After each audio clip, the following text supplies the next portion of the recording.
नमस्कार मित्रांनो, उद्या 9 जानेवारी पासून ते 11 जानेवारी पर्यंत काही भागात थंडीची लाट वाढणार तर काही भागांमध्ये अवकाळी पावसाची शक्यता हवामान खात्याने वर्तवलेली आहे। पाहुयात याबद्दल सविस्तर माहिती आपल्या हवामान आणि परिसर या चॅनलच्या माध्यमातून।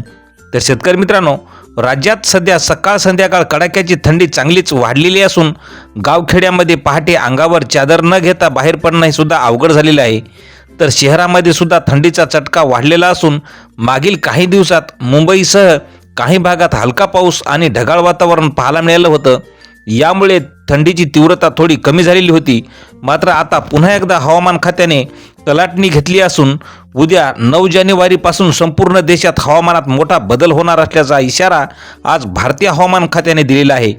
उत्तर भारतात हाडं गोठवणारी थंडी अनुभवायला मिळणार असून त्याचवेळी दक्षिण भारतातील काही राज्यांमध्ये ऐन हिवाळ्यामध्ये जोरदार पावसाची शक्यता हवामान खात्याने वर्तवलेली आहे।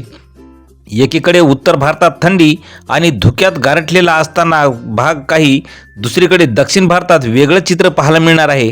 हवामान खात्याने दिलेल्या अंदाजानुसार उद्यापासून ते 11 जानेवारीपर्यंत तामिळनाडूमध्ये काही भागात वादळी वाऱ्यासह आणि विजांच्या कडकडाटासह जोरदार पाऊस पडू शकतो, तर केरळ आणि माहे येथेही पावसाचा अंदाज वर्तवलेला आहे। तर या भागात शेतकऱ्यांची चिंता वाढलेली आहे।